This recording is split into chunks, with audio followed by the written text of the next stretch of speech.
या वारकरी संतांच्या वेद अनंत बोलिला अर्थ इथोकाची साधिला विठोबाशी शरण झाले निज नाम गावे श्रीमंत श्री जगद्गुरु तुकोबार. या अभंगामध्ये वेद शास्त्र आणि पुराण यांचा उद्देश प्रतिपादन करतात.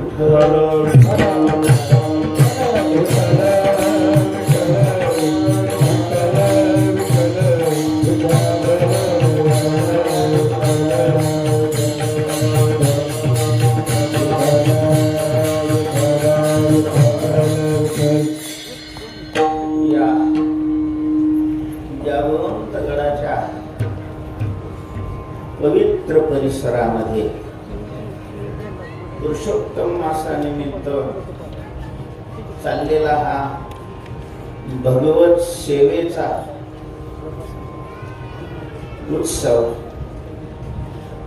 आणि या उत्सवामध्ये चौथ्या दिवसाची उत्सव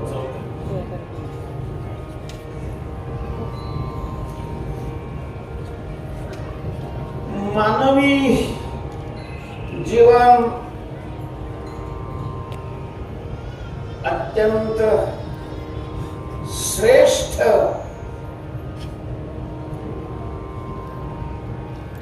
महत्वाचं अशा प्रकारचं शरीराचे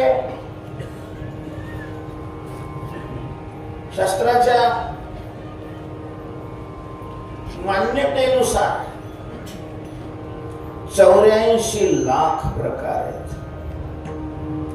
म्हणजे 84 लाख प्रकारची काय आहेत शरीर आहेत. त्यामध्ये 21 लाख अंडज आहेत, 21 लाख जारज आहेत, 21 लाख स्वेदज आहेत आणि 21 लाख उद्भिज अशा प्रकारचे. अशा 84 लाख शरीरामध्ये मानव शरीर हे सर्वोत्तम अशा प्रकारचं मानलं गेलेलं आहे, सर्वश्रेष्ठ केलेलं आहे. अगदी बाकीचे शरीर हे उपजीवक आहेत आणि मानव शरीर हे उपजीव्य आहे.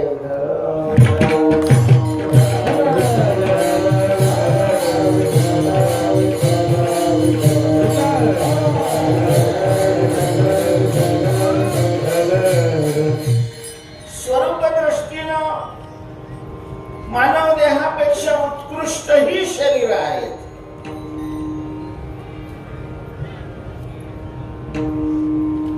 निकृष्ट आहेत, पण ते स्वरूप दृष्टीने आहेत. स्वर्गाधिकातले जे देह आहेत, देवाधिकांची जी शरीर आहेत, ती स्वरूपाने मानव शरीरापेक्षा अनंत पटीनं चांगली आहेत. स्वरूपाने तसं मानव शरीर फार चांगलं नाहीये. आता आपला आपल्या शरीरावर प्रेम असतं, पण मूर्ख असतो वेगळा. तर शरीर फार प्रेम करायचं, फोटो काढण्याच्या लायकीचं नाहीये. देवाची दया आहे, देवाचे उपकार आहे की किमान वरची अशा प्रकारची पॅकिंग चांगली केलेली आहे. उगा कल्पना करा, जर चमडे सोडले सगळे एकामेकाजवळ बसवले, कसं दिसलं?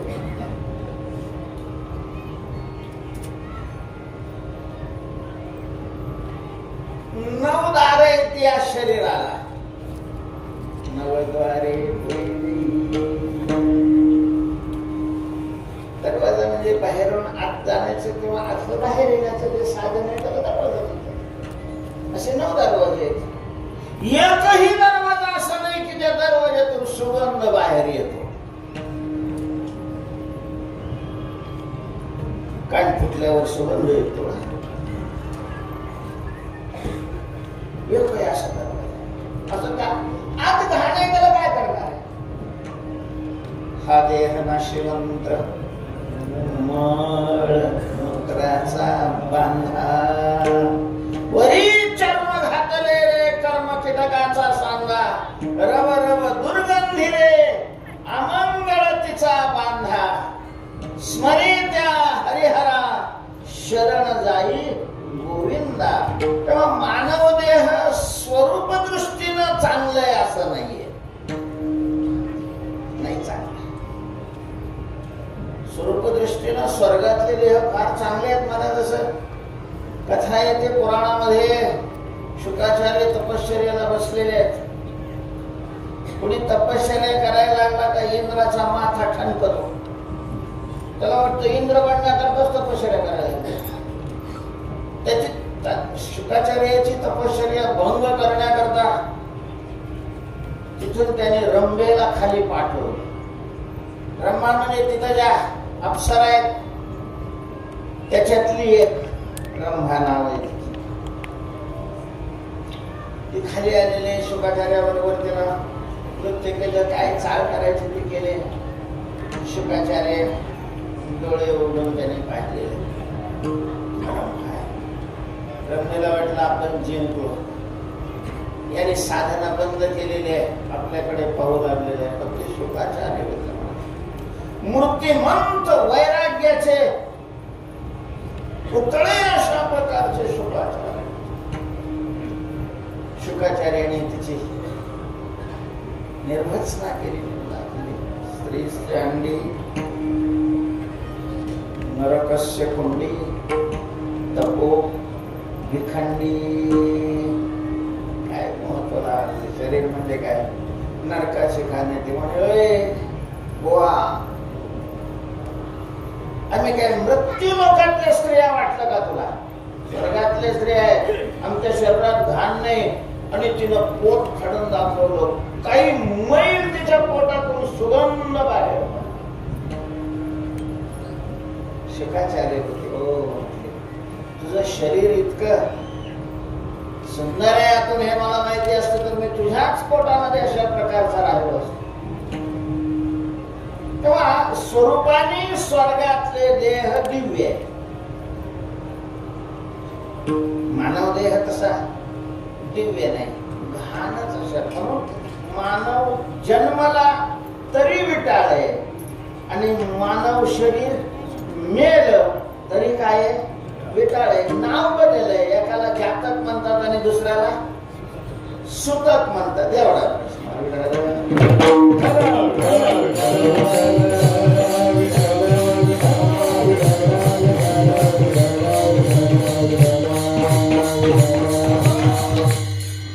पण हे स्वरूप दृष्टीला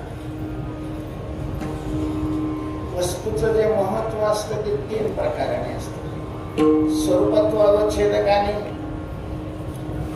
कारणत्वावच्छेदकाने आणि कार्यत्वावच्छेदकाने. वस्तूला किंवा व्यक्तीला जे मोठेपणा येत असतो तो या 3. कधी त्याचं कारण श्रेष्ठ असतं. कारण श्रेष्ठ असलं की कार्य कसंही असलं तरी त्याला काय मानलं जातं? श्रेष्ठ मानलं जातं. ज्वारी मिसळलेले दाणे भरू लागलेले आहेत. आणि मग तिकडं ज्वारी राखण्याकरता शेतकरी पाखरं उगवत आहेत. कणसावरची पाखरं उठवायचं पूर्वीचं साधन गोपण होतं. श्रीमंत माणसाने जमीन घेतलेली तो सहज फिरायला आला. त्याचा मुलगा बोलवला होता. ते गोपन पाहिलं. त्याने सांगितलं पप्पा हे काय? अरे म्हणजे ते गोपन आहे. तो म्हणे मग मला गोपन पाहिजे. ते म्हणे ठीक आहे पुढच्या वेळेस येताना घेऊन येऊ. अरे त्यांनी चांदीच्या तारेची गोफण तयार केली. आता एवढी महाग असताना तुम्हाला काय ताण आहे का? महाराज ज्यांच्याजवळ पैसा आहे त्यांच्याजवळ एवढा पैसा आहे त्यांना तो कुठं घालायचा ही पंचायत केली का? आणि मग चांदीची गोफण असेल तर त्याच्यामध्ये दगड घालून कसं काही शोभा येईल? मग त्यांनी सोन्याचे गोटे तयार केले. असं तो उभा राहिलेला आहे त्या ज्वारीमध्ये, काय म्हणतात त्याला, आचवा, त्या पोराला हाणाचा तरी माणूस ते सोन्याचा गुंडा त्याच्यामध्ये घातला, असा गरगर फिरवून मारला. गोपनीचा मारून वापरला. तुम्ही खरंच त्यावेळेला गोपनी वापरत होते लोक 3-3 किलोमीटरवरून डाकूला आत येऊ देत नव्हते. गोपनीच्या गुंड्याने अशा प्रकारचे कोसारायचे. आता ते गुंडा तिथून त्याच्या गोपनीतून सुटला. म्हातारं चाललं होतं शेतात, काठी टेकीत मारत त्याच्या बरगड गुंडा लागल्याबरोबर ते खाली पडलं. सगळं कोणी काय मारलं मागं पाहिजे तर त्यांनी पाहिलं की श्रीमंताचं पोरगं येऊ दे इकडं अजून, म्हणजे त्या काळात बसला तरी येऊ दे म्हणतो. गुंडा आहे तो म्हणला, गुंडा असा नका पण कशाचा आहे? गुंडा असा नका पण कोणाचा आहे?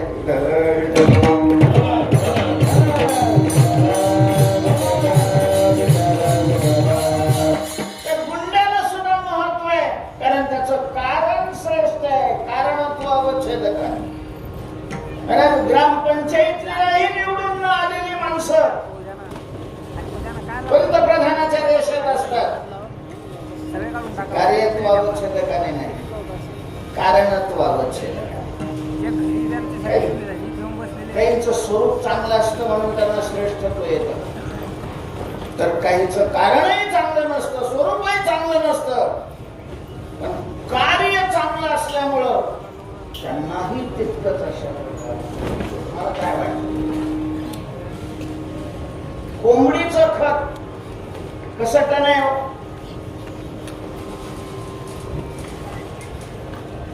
कोंबडीच्या खताचं स्वरूप चांगलं आहे, काही किलोमीटर घाण वास येतो म्हणत,